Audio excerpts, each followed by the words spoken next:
I'm back here again at the GCN Tech Clinic to answer your bike-related technical questions, queries and problems from my extensive nerd library up here. And with no further ado, let's crack on. Right, first up, Stefan Gutknecht asks, basically, he's called me a nerd as well, kind of him. What's the difference between a €10 helmet from a supermarket and a more expensive one? Great question, because there's a massive assortment of helmets out there. Basically, let's talk about the high-end helmet, shall we? With them, you're going to have a helmet which most likely has more ventilation, more aerodynamic, more reinforcement inside of the helmet, as well as a better retention system. So it's going to stay on your head a little bit better, as well as being more comfortable. Other things to consider, the padding inside the helmet, the actual strap material as well, the buckle, sometimes they can be placed a little bit differently to provide a bit more comfort too. Really, what you're getting is a high-tech helmet with an extra bit of money being spent. However, if a helmet matches the same safety standard, they're just as safe to wear. So really, you've got to just consider if you want a really good-looking helmet which is more aerodynamic, more ventilated, or something that essentially just does the job. The choice is yours.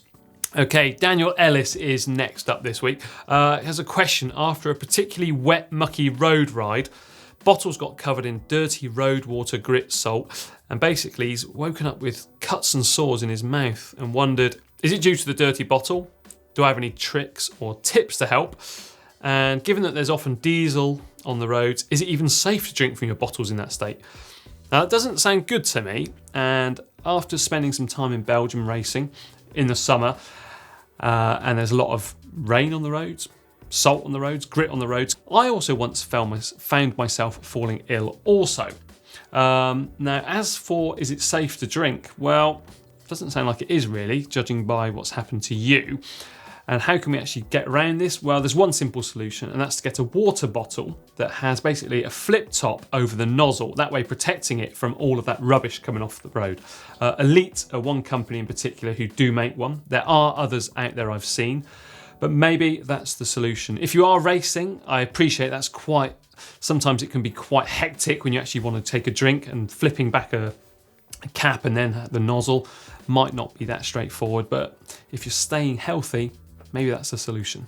Phil Lentz wants to know, when you buy a new chain, should you just install it with the factory lube on, or should you clean and then re-lube it?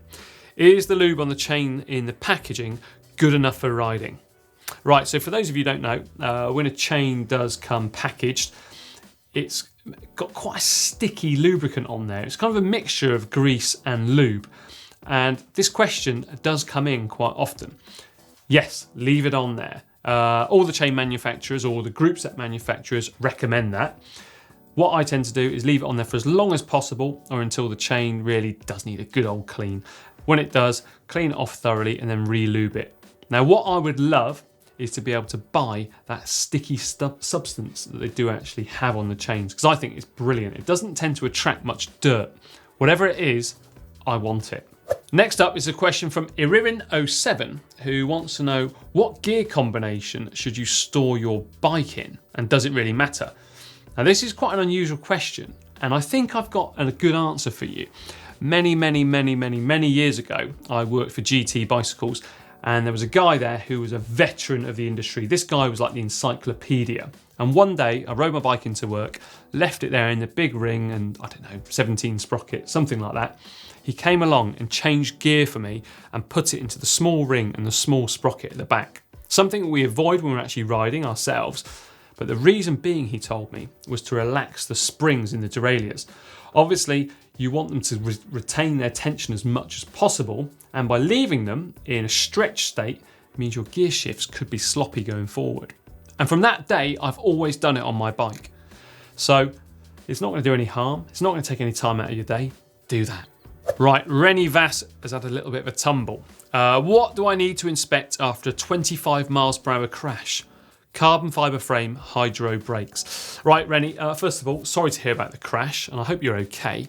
Importantly, have a good, very close inspection of the complete frame. Also worth checking your saddle, make sure that the rails are still in there okay. Check the frame again, because I don't reckon you've had a good look yet.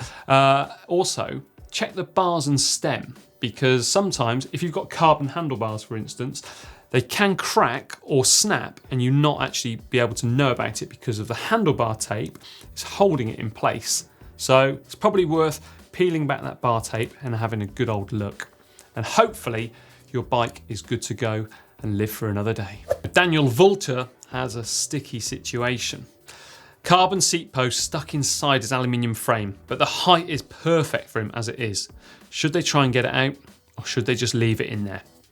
Right, Daniel, now if you use your bike a lot and you can't be without it, leave it in there. However, if you're going to have some time off the bike, or if you're injured, hopefully you're not, then is the time to have a little play around with this. Personally, I would try and get it out of there because my OCD is well and truly crazy with this sort of thing. I just want it out. Now click up there and we have actually got a video for you to check out about how to remove a stuck seat post. Now Greg Genner, this is another cassette question. We do get a lot of these coming in, and sometimes it does quite confuse me. Now they've got a wheel with a 10-speed Shimano free hub and they want to use it for an 11-speed cyclocross bike. They've got an 11 to 42 11-speed mountain bike cassette on at the moment, but they want something smaller.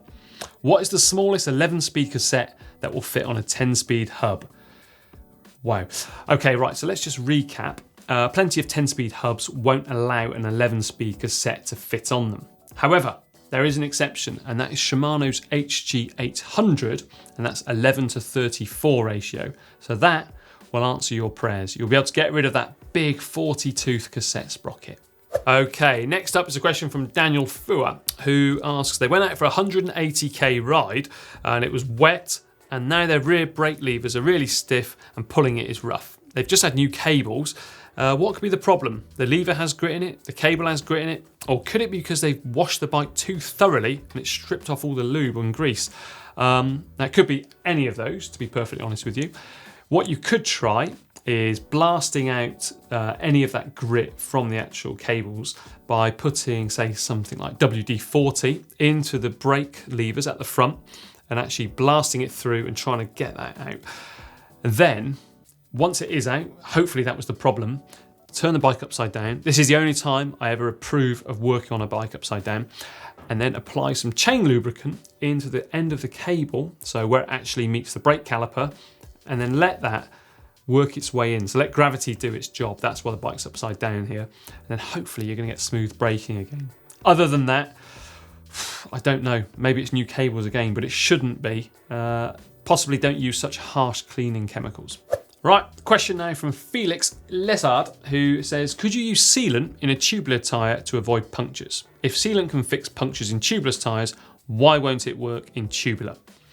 Right, so just to let everyone know, sealant is a liquid that you can put inside of a tubeless tyre to seal up any holes that you may get from thorns, that kind of thing. So it doesn't have a traditional inner tube in there. The good news is, Felix, you can use that inside tubular tyres. In fact, one season, I think I had a faulty batch of tyres or something because I kept getting punctures. In the end, I put sealant in them inside of the tubular tyres and I got no more punctures that year. So I was very happy, Johnny Tech. However, they did in fact clog up my valves at the end of the year. So I had to take out the valve cores and get a pick in there and actually break it up. So yeah, you can use them inside tubular tyres as well as inner tubes. Go for it. Right, next up, that Ewok wants to know, is there any real advantage to going tubular or tubeless for a non-racer? So someone who commutes through the week and rides for fun on weekends. So tubeless, yes. Tubular, no. Well, tubeless, one of the reasons is that you've got a reduced risk, or basically you eliminate the risk of getting a pinch puncture because there's no inner tube in there. Also, you can run a lower pressure, so you've got increased comfort. And quite often lower rolling resistance too, because of course you don't have the weight of a tube in there. As for tubular tyres, well, they're quite a hassle, aren't they, really? And if you do puncture and you don't have sealant in there, then essentially you're going to have to carry a spare tubular around with you, which is quite cumbersome, and having to change a complete tyre at the side of the road isn't necessarily that fun.